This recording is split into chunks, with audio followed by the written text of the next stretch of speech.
this is the space that I want to talk about. With the move of Cam Sutton and also with the move of not bringing Josh Reynolds back, it leaves a very interesting idea or concept. What are they going to do with that 29th pick? I've been thinking about this. That 29th pick, do you go DB and now do you have to sign a free agent wide receiver right now? Because I look at the Lions receiver core, and you can talk about it in terms of the draft. Then we can get a draft pick with that. And there's wide receivers in this draft. You can draft one in the second round. You can't just necessarily grab an Amon-Ra St. Round anymore. Just because we got him in the fourth doesn't mean you can just go sneak and grab that type of wide receiver. Do you want to look at somebody like a Michael Thomas, somebody that's been around, somebody that's a bigger body, somebody that can catch the 50-50 balls, somebody that can catch the slants on third and short, allowing Amon-Ra to play his game and whatever happens with J-Mo? Do you want to pick somebody like that up in free agency and make sure that you use that 29th pick for a defensive back, if you will? I mean, I would love to. I don't see that in the Brad Holmes script, though. What we saw last year was them, they moved Hawkinson so that they could take a tight end, but they went early in the best class of tight ends we've seen in 10, 20, maybe more years. This wide receiver class is astounding. We absolutely need that big-bodied receiver, but I think the reason that they didn't get Josh Reynolds and why they haven't spent that money is because they want a guy that's here for a while. And I absolutely see them taking a wide receiver in the first 3 rounds of this draft. Absolutely. I think that the corner position is one that they can still address through free agency. Again, I'm going back to offensive line with that first Gilmore pick. Still out there? Either one of those two. Yeah, Gilmore would look great in Honolulu Blue. But either way, offensive line, which is our strength we need to continue contributing to, or our weakness in the secondary needs to be addressed, of course. There's some great options, which you and I talked about last week at the D-backs position there, though. Yeah, Stick, I come to you. I just only ask because the Cam Sutton situation seems like it's left it whole at Big defensive time. back. Yep. You have 2 defensive backs. One's a third, if you will. Cam Sutton was your kind of 2. And then Carlton Davis, you're still trying to see if he is definitely a 1. So I just think it's left a hole, and I think you may want to patch up the wide receiver at the same time before the draft.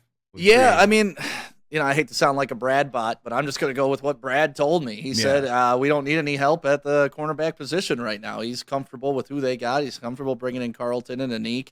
And, you saw Anik's response to it, too, on Twitter when someone's like, we need to bring in another cornerback. He's like, why? I'm here. And I love that cockiness. I love that attitude. But, Brad Holmes said they're set. Is that a smokescreen? Could be, because, you don't want to let everybody know what you're planning going into the draft. Yeah. So if he's like, we really need a corner, like you saw it with the Okuda draft. They knew we weren't taking Tua. They knew, it was like, we don't need a quarterback. Like, well, okay, you just played your card. Now everybody knows what you're going to do. Yeah. That's one thing that Brad Holmes, Dan Campbell, and this regime has done very, very well, is almost confused you on what they're going to do going into the draft. Remember Aiden Hutchinson 2 years ago, it was discussed, he had a horrible meeting with them. He left and no side was, and then, they're signing Thibodeau. That's guaranteed. They don't like Hutchinson. He's got small arms. Next thing you know, with the number 2 pick, Aiden Hutchinson. So If Brad says they're good at cornerback, I think they're good at cornerback. I would like to add that jump ball wide receiver, though. A 6'4" red zone target. That's the one spot we don't have on this squad. How you feeling, Bradley?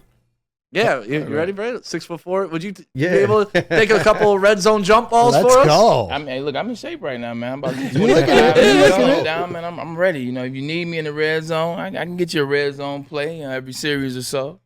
You get some rest. Now I'm done. Those days are done. But I think that's the position that I would like to see the Detroit Lions going to go after, man. Get a tall guy. I know you had DJ Chark a couple years ago, injuries, it didn't work out for whatever reason, but I need a tall guy. Guy didn't give you some of those 50-50 passes. I think Amon-Ra, everything has to be kind of like set up. It has to be windows and things like that. So sometimes you need a guy to make a play. You need a big body guy like a Mike Williams that went to the Jets, or Keenan Allen who's with the Bears. You just need a big guy make a big play, and it's no knock on Jameson Williams or Amon-Ra. I think Lions fans have to stop looking at this franchise one season at a time, because they're not making moves to address one season at a time. They're building this like the 70s Steelers. It's going to be 85, 90% drafted players here in Detroit, and they're going to add in some pieces to fill in those holes. I think with what they've experienced with the revolving door at that second or third wide receiver that they've been picking up through free agency, it hasn't really got them anywhere. Nobody's ascended. Sure, Josh Reynolds was Goff's security blanket, and he was nice and cute for us, but I think that they can go and get another Amon-Ra St. Brown. I think a Malachi Corley, Xavier Legette, Dez down from Texas. There's a lot of, there's so much talent in this draft, wide receiver-wise, that they can wait until the third round and still get a guy that normally would be probably early second in most other drafts. So I want to see them draft a guy that's going to be here 4 or 5 years, because they've shown me they can evaluate talent at the college level and then they can develop it. Yeah, Anson's been very high on this wide receiver class for a long time. Are we going to talk about Josh Reynolds? Do you have that in the prep, Pete? Yeah. Okay, so 100%. we'll wait and talk about what he said about or his agent said. We can talk about it now. Actually, you bring up at a perfect time. His name was brought up, so I think it says people in his camp were encouraging him to try to find a better place away from some of the toxicity and of certain Detroit fans. I know that he took some of it to heart. There has been no more support for a football team in the history of football teams than there was for the Detroit Lions this year. Well, and no more support for Josh Reynolds, too. That guy was a cast-off and forgotten, and we saved his career here in Detroit. That's wild to me. Well, what he's talking about, he's not talking about the city of Detroit as a whole through the whole season. What he's talking about specifically what happened after he dropped those two passes, when everybody making those kind of look. And it comes with the territory. Ernest Biner fumbles in Cleveland. They don't go to the Super Bowl.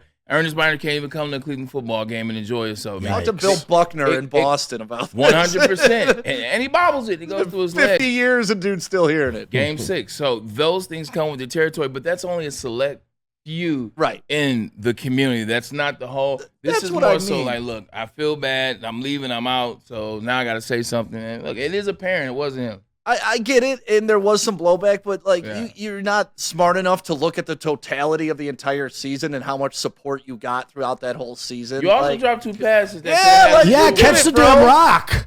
Do your job, and we wouldn't have these problems. Kool-Aid just updated me with this. How would you guys feel about Tyler Boyd filling that void? Tyler Boyd is what, 6'1"? He's a good possession wide receiver. I think he's going to KC, actually, after this Rashee Rice deal. Chiefs, Chargers, Dolphins, Lions, and 49ers have shown preliminary interest. I'm a big fan of Boyd. It came from Pitt. I like him, but I feel like he's like an Amon-Ra St. Brown. Bigger St. Brown. He is similar to St. Brown, and we do want that big guy, the big red zone target, the jump ball receiver, but he's a technician. And what we've seen from Goff is he likes that type of a player, the guy that understands where to find the soft spots in the zone and just gets open. And Boyd really should have had a better career, but they've drafted some fantastic wide receivers in T. Higgins and Jamar Chase. And he's just been an afterthought. So that's a guy that could come here. Joe Mixon was the running back. Yeah. And I'll tell you, Boyd would be the best out of any of the free agent wide receivers that this regime has brought in. So I wouldn't be opposed to that at all.